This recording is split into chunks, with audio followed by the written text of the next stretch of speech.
Thank you for waiting as we made sure that everybody had a chance to come on in. My name is Rachael. This is my husband, Adam. I am a 3-time surrogate, but this is my first Zoom meeting with potential intended parents. So I'm really excited about this. I do have a few Northwest Surrogacy Center employees in the background helping me out. So if I'm reading questions off the side, it's because they're reading the chat, not me. I have old lady eyes and I can't see it from here. But we're so excited that you're here. Looking forward to answering your questions. Really excited. A little background, maybe? Sure. He's going to make me do all the talking. Okay. We have 2 children of our own. My daughter Parker is 10, and our son Cooper will turn 8 on St. Patrick's Day. So right around the corner. Love having kids of our own. Felt totally comfortable with our family being done after 2. But I love being pregnant and kind of missed that. A friend of mine from high school had been a surrogate and planted a seed. After I was done with my own family, it was like I just kind of couldn't forget about that potential for helping other people grow a family. And so as soon as I reached out to Northwest Surrogacy Center, just they were so welcoming, and every question I asked, every question they asked, it all just started clicking into place like, oh yes, this is exactly what I'm supposed to be doing. So it was kind of a fun start to our journey. This is my 3rd journey, but with my 2nd family. So my first family, I did a sibling journey, gave them a little boy and then a little girl. They're out in Europe. So we've been to Europe a couple of times to visit them. That's been fun. And we're halfway through. Almost 20 weeks through this journey number 3 and with an American family. So kind of fun to be able to mix it up a bit. But yeah, excited for baby number 3. Gosh. What was it like when that she wanted to become a surrogate? So she brought the idea up to me, saying something she was thinking about, and it was an idea that never really crossed my mind. It's not something I considered or even really knew was a thing.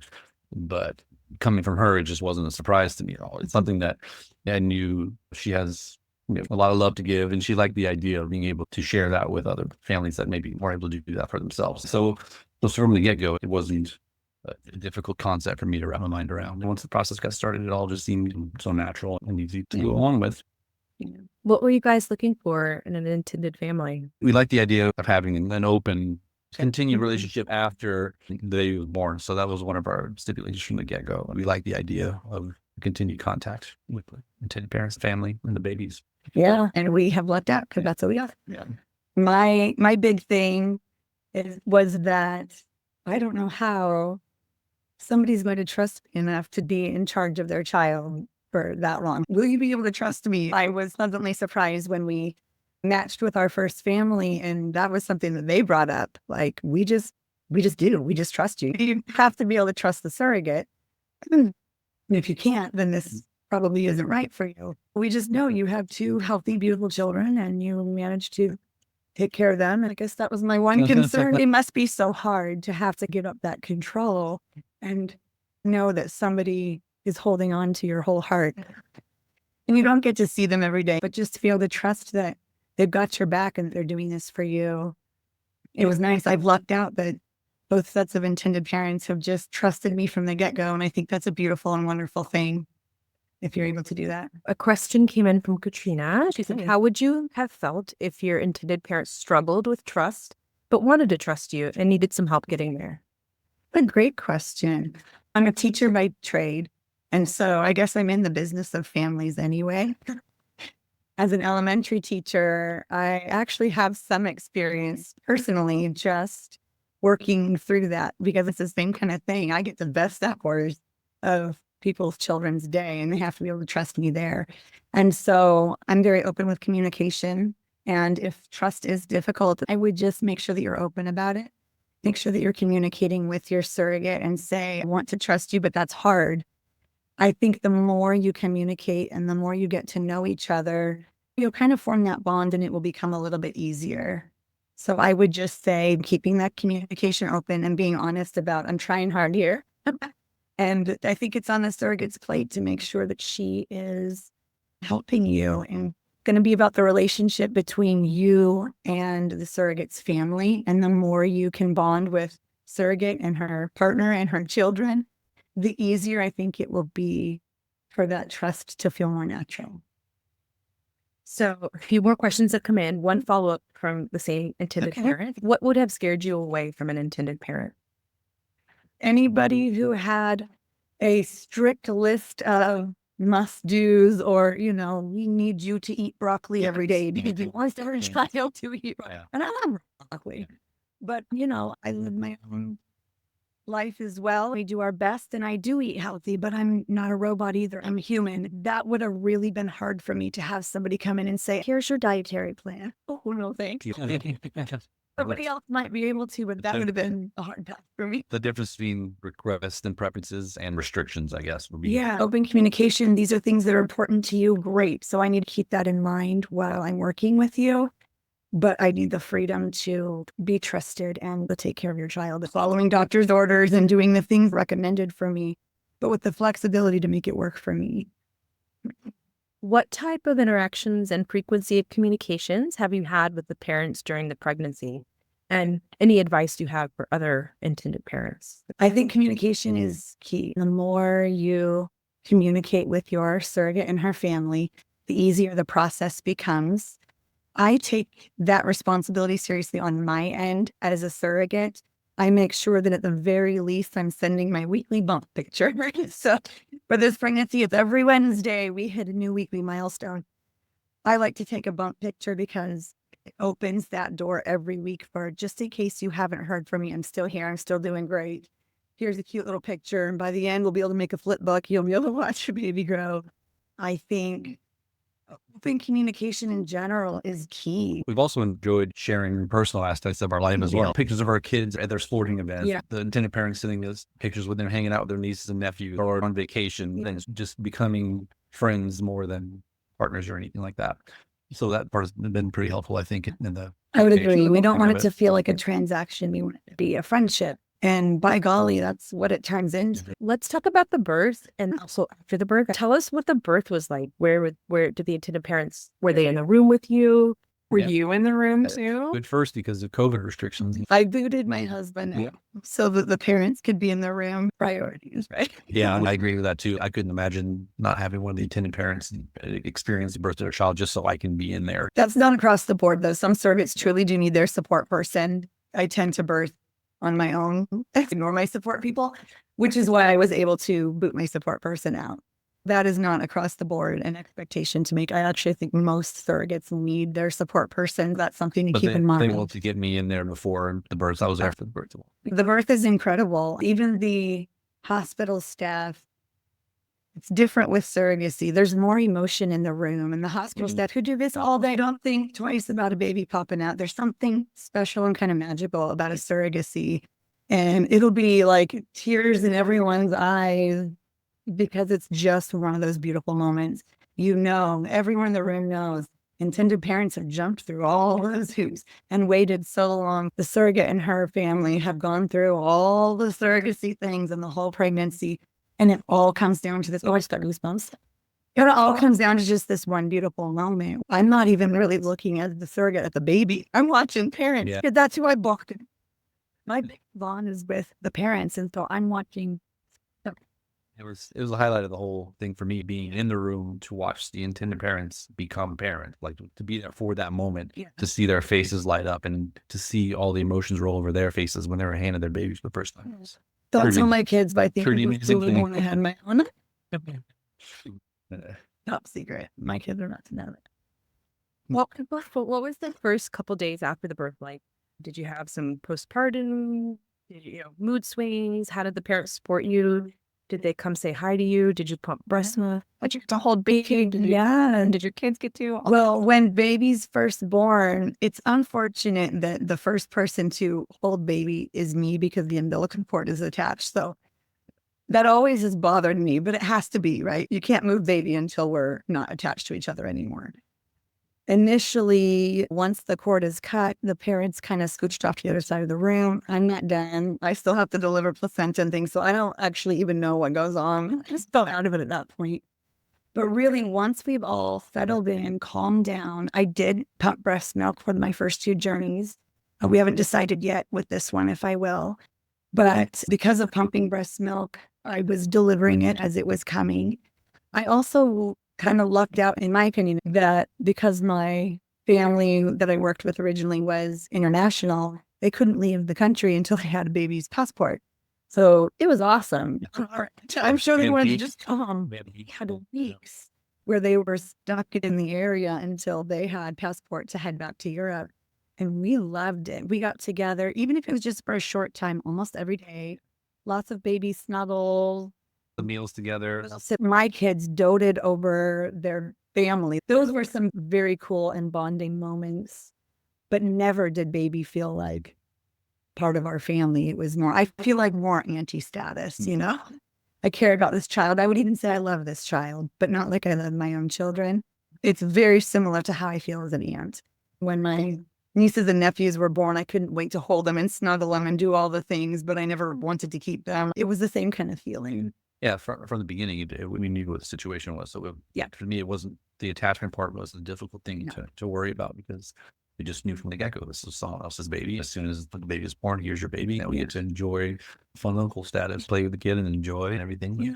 But I will say, if we're talking bonding, one thing that I did, it was like a night or two before I was induced with my first, I as the surrogate brought up to the group that if anyone in the room, myself, my spouse, intended parents, felt like there was too much bonding happening with me after the birth, that everyone in the room has veto power. Medical staff has veto power.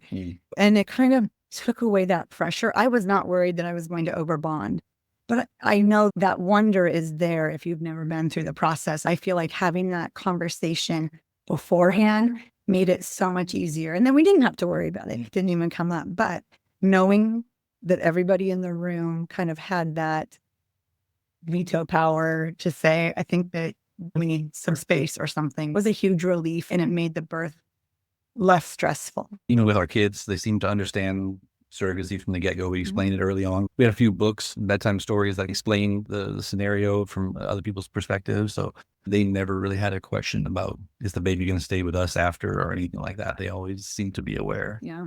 It's hilarious when people ask our children, like, oh, are you getting a baby brother or sister? And they're like, no. The face. We have fun with it.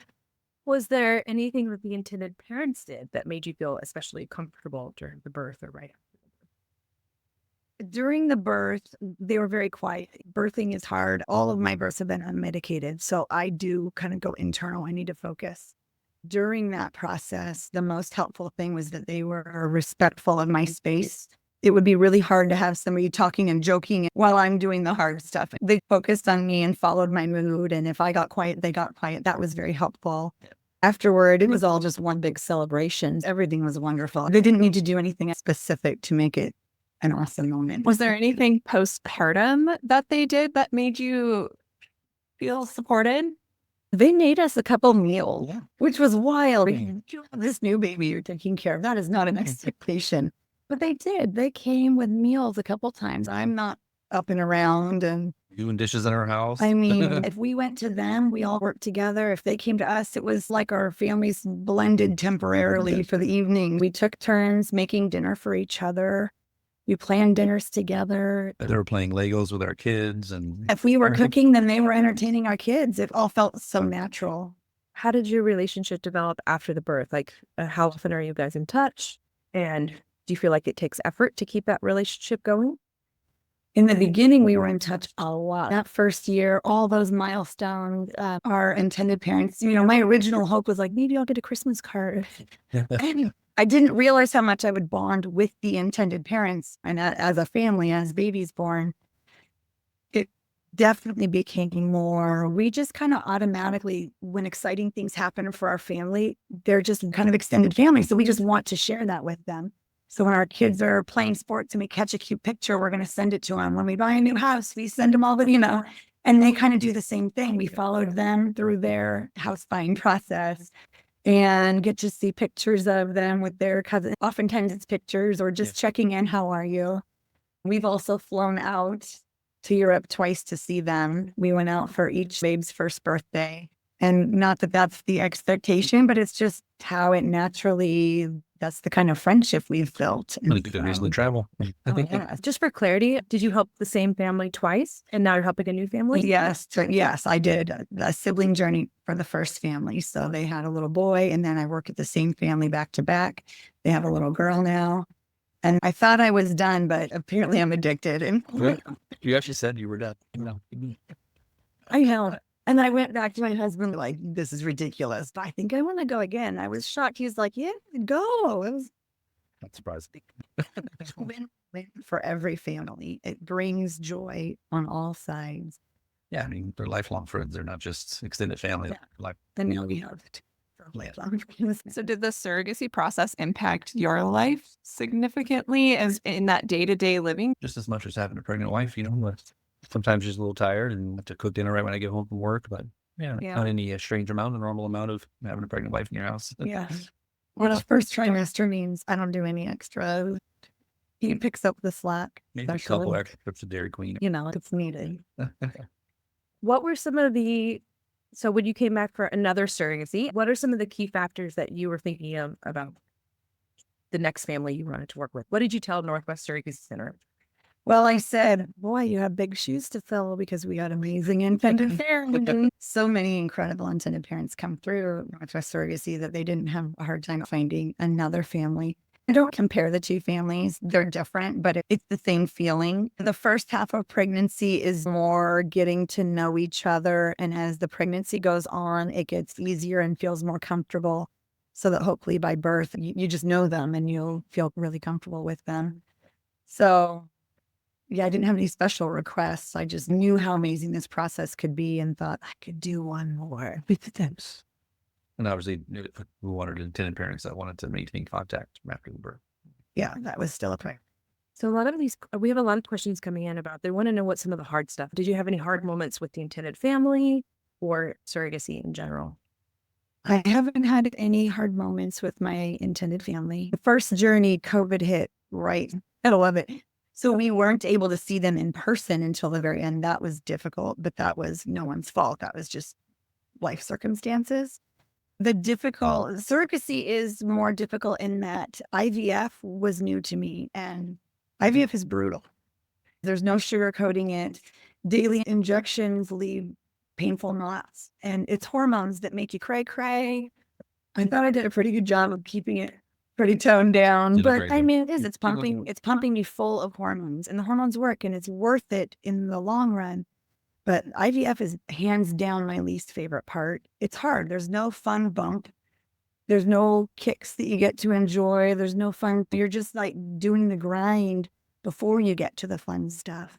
As far as surrogacy, that's the biggest difference between regular pregnancy and surrogacy was the IVF. There's a lot of hoops to jump through before you get to even meeting the intended parents, just that there are on your end. You have to jump through a lot of hoops before you can meet a surrogate as well. So when you were working on the contract with your family at the beginning, you've done 3 contracts, right? Yep. Was there anything that was kind of like challenging or tense when you were doing that process? That's a great question. I think that the stock contract that comes to us is such a fantastic jumping off spot because I was nervous about that. I wanted something airtight, and that bad boy is long and detailed. You're going to want to read it more than once. But I felt like it was such a solid base that we never had to do much more than tweak. I would ask questions about things that would pertain more to me. Sometimes it was already answered in another part of the contract. Sometimes things need to be tweaked, but we lucked out. I only asked for a few things and the intended parents were cool with it. They only asked for a few things. I was cool with it. So everything went very quickly with all 3 contracts because we didn't actually change the stock contract. Did you feel supported by the agency? Did you think your family was supported well by Northwest Surrogacy Center? I don't think I could have done it without somebody holding my hand, especially in that beginning phase, helping me make sure that I am crossing my T's and dotting my I's. There's a lot of appointments. There's a lot of paperwork. There's a lot of hurry up and wait. There's just a lot to it. And so making sure that everything is done on time, in the right order, ready to go, that would have been really difficult for me to be organized enough to stay on top of and have go smoothly. But I didn't have to worry about any of it because I had a coordinator who was always cheerful, friendly, and fun to work with and totally kept me on track.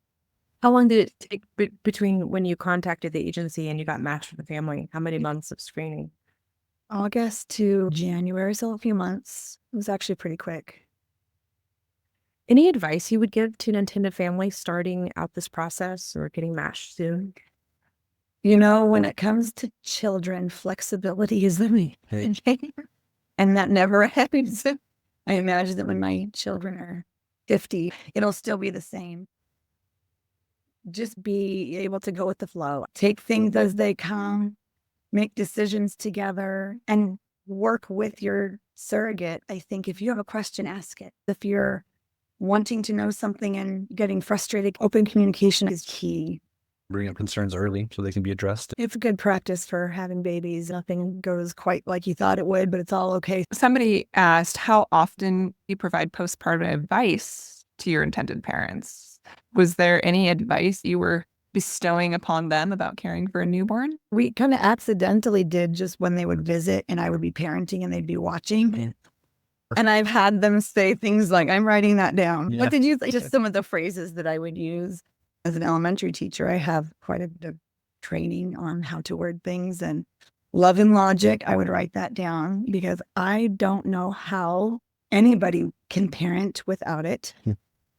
You can Google it and thank me later. Love and logic will save you as a parent, but it is kind of my go-to. But also just the little questions, like I can remember even with my own being so confused because newborn babies poop constantly. And not knowing, do you remember this? I was so stressed out when my daughter was first born. How often do I change a diaper? She just poops, so obviously I need to change her diaper. I know she's not done, but I don't want her to get diaper rash. Like, you know, it's just sort of those kind of things. As a parent, you figure it out, and it takes some time. Stressful in the beginning. And so I do feel like our intended parents asked, I mean, we had a relationship by then, so it was easy for them to just say, oh, poo explosion, and then they'd ask a quick question. You can ask for the rest of your life. I'm totally cool. I'm not perfect, but I'm always happy to give baby advice or kid advice or teenager advice because as a surrogate, I've already had kids. So I'm going to be ahead of anybody who's an intended parent and they can learn from my mistakes. I'll tell you what not to do. But yeah, I don't think that ever ends. You're forming a bond and a friendship as a family. And so that just keeps going. So Yes. we're right at the very end and we have a twofer question as our last question to answer. And I love that I get to ask this question since I'm also a surrogate. Do you have relationships with other surrogates?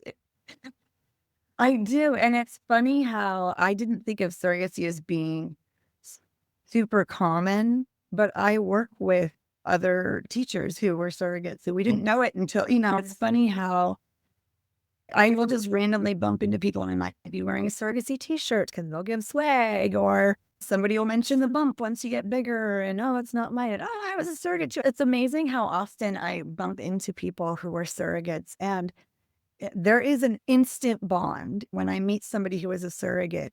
You can just kind of bond over the experience. It's very fun to meet other surrogates. We have a Facebook page. They have get-together groups. The Surrogacy Center also kind of fosters those relationships between those of us who have gone through Northwest. And do you feel like you're motivated? Okay, I actually have two questions. Do you feel like when you talk to those other surrogates and you've built that community within surrogacy, do you feel like other surrogates are motivated for similar reasons as you to help families? Oh, for sure. Surrogacy is a work of art. And if you're not in it because you want to help someone grow a family, all the compensation in the world wouldn't be worth it. I love being a surrogate, but it's hard and it takes a long time. It's probably a full 2-year process. The compensation alone will not do it. What you'll find when you meet surrogates is that they want to do this. Although we appreciate the compensation that comes with it, you'll notice that didn't even come up during this conversation because it's not the primary motivator and it's not what makes us want to do things like this. It just feels good. And it's beautiful to see somebody else's family grow. It's beautiful to watch my family interact. My kids are so much more invested than I ever thought they would be. My daughter even asked her teacher this year if she could have a second canvas when they were making Christmas presents for families because she told her teacher, I have 2 families to take care of this year. It's things like that where even my kids they don't even notice how invested they are and how cool this is. And she didn't say we have a baby to take care of. She said we have a family to take care of. And that is totally how my kids see it. This is going to be our final question that's okay. because we're out of time. We're in a really weird political moment in time. We live in Oregon, and a lot of our surrogates live on the West Coast, but all of Northwest Surrogacy Center surrogates live in states where they have access to all the medical care a woman might need during a pregnancy. So the surrogate experience in an ectopic pregnancy, Yeah. all Northwest Surrogacy Center surrogates live in states where they could obtain a termination for their health. It's still an interesting time. Do you feel anxiety as a surrogate right now in the U.S.?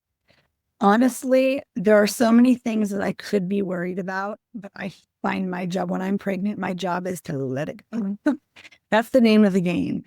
Anything can happen, and I can worry and stress and feel all the anxiety in the world and then have nothing come of it.